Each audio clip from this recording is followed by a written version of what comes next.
If you grew up black in America between the late 60s and the early 80s, there's probably a street you still drive down slowly. Not because you need to be over that way, but because something in you still wants to check on it. Maybe it's the sound of a screen door slamming behind you on a summer evening. Maybe it's the smell of blue magic hair grease warming under a hot comb in somebody's kitchen. Maybe it's the particular creak of your grandmother's plastic-covered sofa, the one you got told to sit right on, or the taste of Kool-Aid in a jelly jar glass after a whole afternoon running the block with cousins who felt like brothers, or gospel music drifting through an open window on Sunday morning while bacon popped somewhere close by. None of that ever really left you. It just went quiet for a while.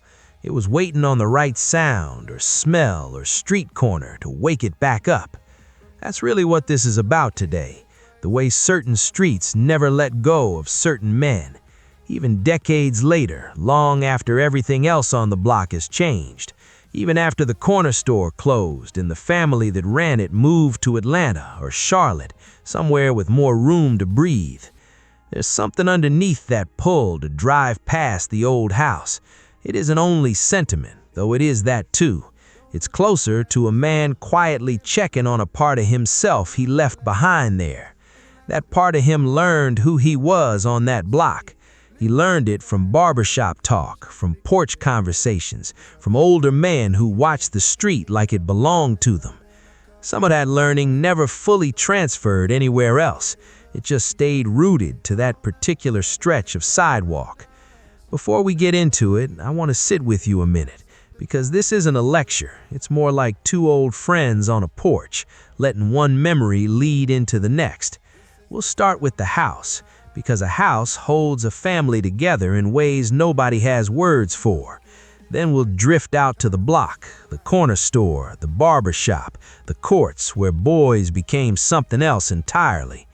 Somewhere in the middle, I'll tell you about one afternoon that changed how I understood my father. Near the end, I'll tell you about another one, and that one still gets me. If any of this sounds like your own childhood, tell me where you grew up.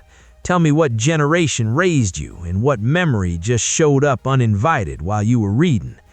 Now let me take you back to the house, because that's usually where it starts. The house always starts with a particular kind of sound. For a lot of us, it was the screen door, that metal spring stretching, then snapping shut behind you.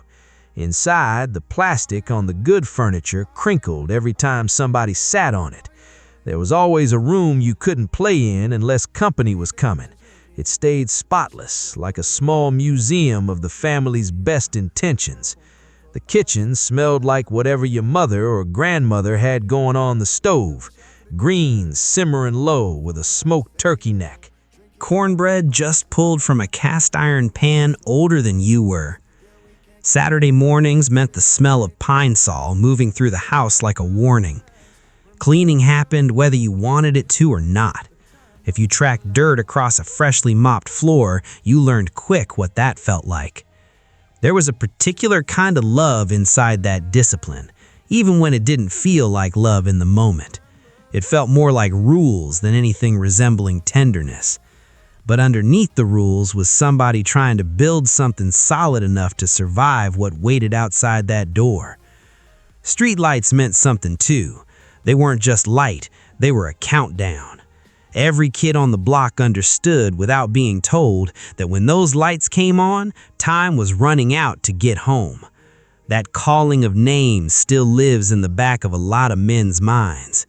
Your whole government name hollered off a porch, first, middle, sometimes last. It echoed down the block until it found you, wherever you were hiding. It wasn't just a summons, it was proof that somebody was watching. Somebody knew your whole name and was willing to use all of it. I still remember one afternoon, I couldn't have been more than 9, sitting on the curb with my father. He'd come home early from a long shift, which almost never happened.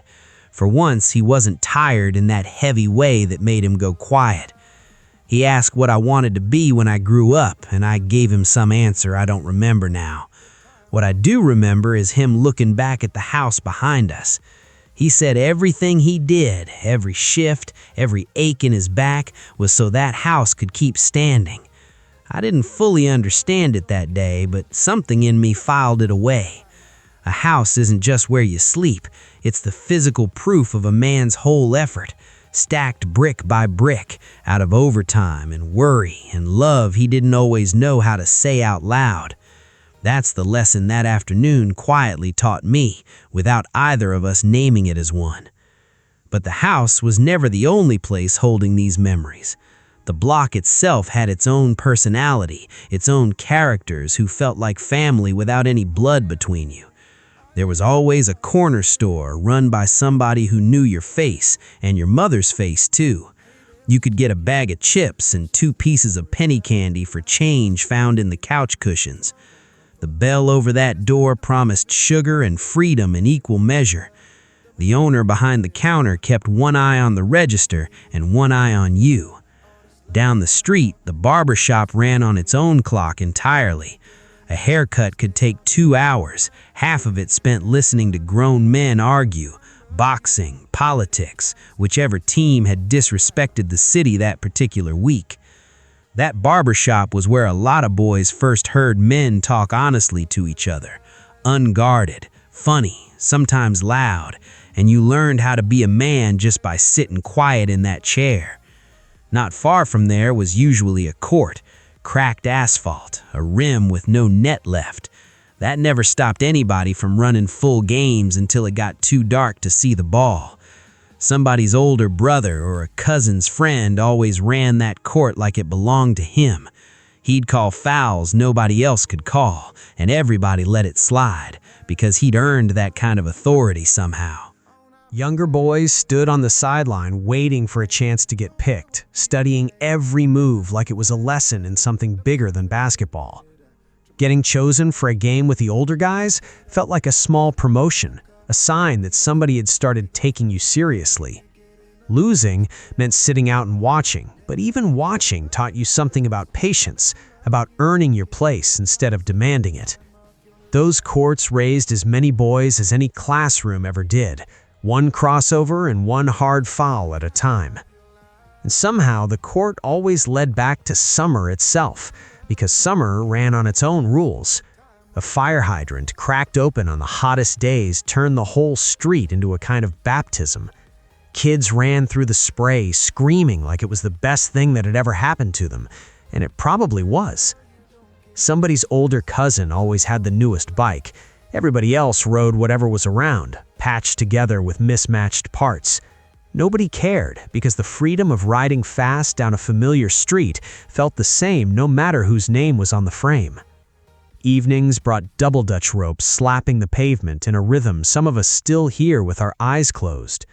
Girls called out rhymes passed down through generations of sisters and cousins before them. When the streetlights finally clicked on, that rhythm broke apart into a dozen directions at once. Everybody scattered home toward porches where somebody was already listening for the sound of their name. Once or twice a summer, the whole block turned into something closer to a festival, usually around the 4th of July. Somebody dragged a grill out onto the sidewalk and the smell of ribs and hot dogs took over the entire street by early afternoon. Extension cords ran out of open windows to power speakers set up on somebody's porch, blasting whatever was popular that particular summer. Grown folks pulled out folding chairs and stood around laughing about things that happened years before you were even born.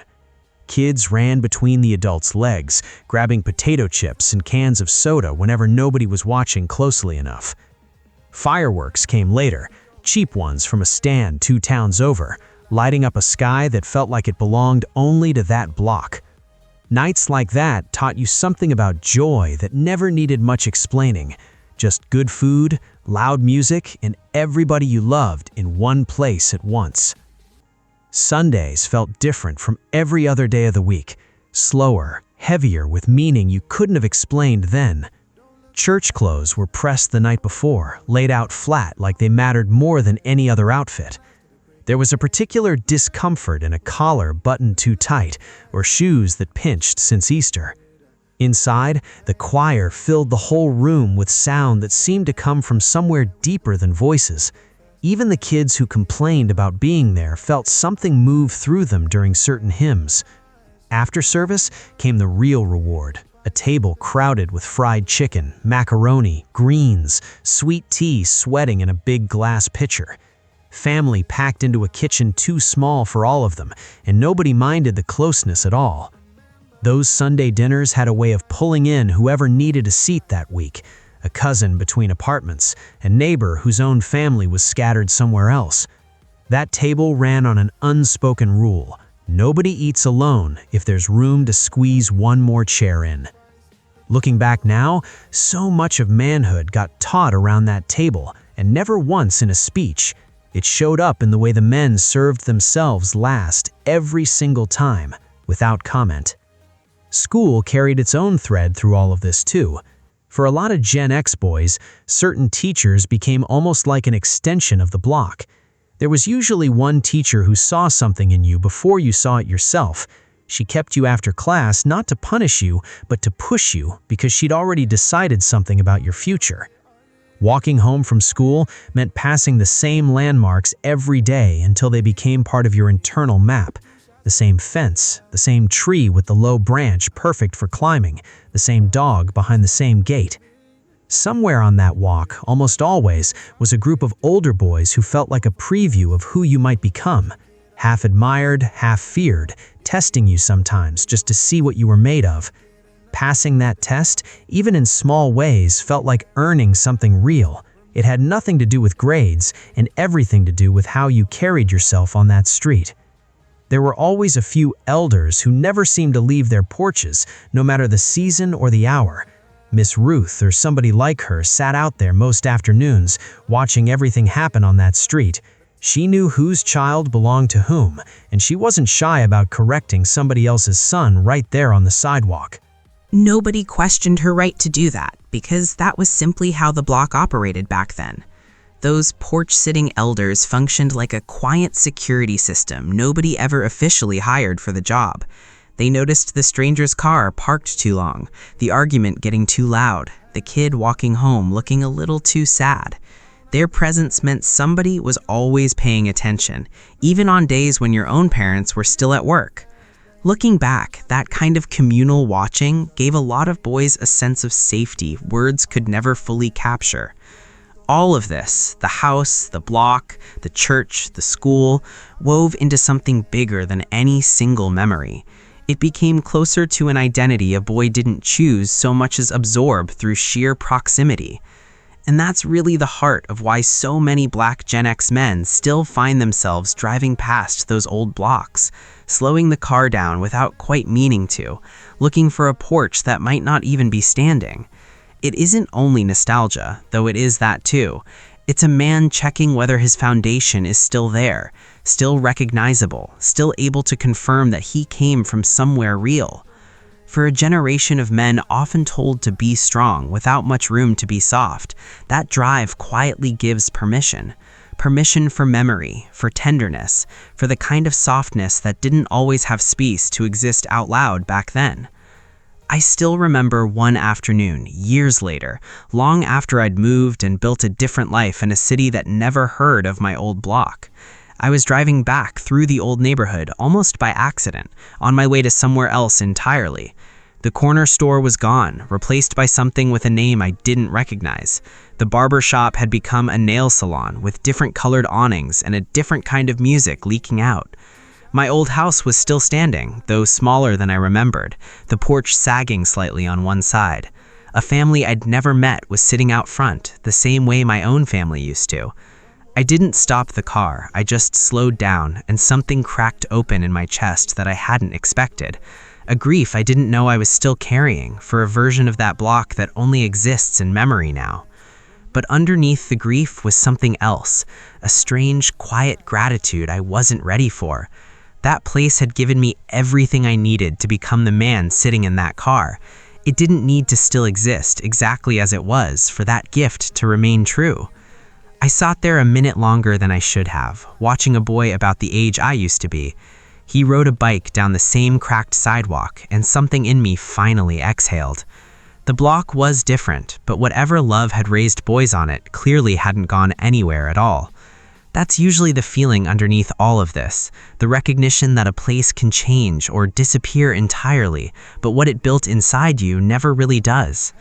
The men who still drive past those old houses aren't stuck in the past. They're checking in with it, the way you'd check in with an old friend who helped shape years you couldn't have survived alone. There's a particular kind of grounding that comes from knowing exactly where you're from, block by block, porch by porch. For a generation raised during real instability outside those front doors, that grounding mattered more than words could ever capture. Revisiting isn't weakness, and it isn't being stuck. It's closer to gratitude wearing the disguise of a slow drive. Windows down, radio low, memory doing exactly what memory was always supposed to do. If any of this found something in you, I'd genuinely love to hear about it. Whatever block raised you, whatever porch you can still picture clear as day right now, whatever smell or sound just pulled you back somewhere you hadn't visited in years. Tell me where you grew up and what generation shaped who you became. Tell me about the corner store, the barbershop, the Sunday table that still lives inside you. Some of the memories in future videos might come straight from what you share here. These stories were never meant to belong to just one person. They belong to everybody who lived close to them. If this felt like sitting on a porch with an old friend, letting memory lead honestly forward, stay around for the next one. There's another afternoon waiting to be remembered, another block, another version of home still shaping somebody right now. Until then, take care of whatever part of you still belongs to that old neighborhood. It clearly hasn't finished taking care of you either.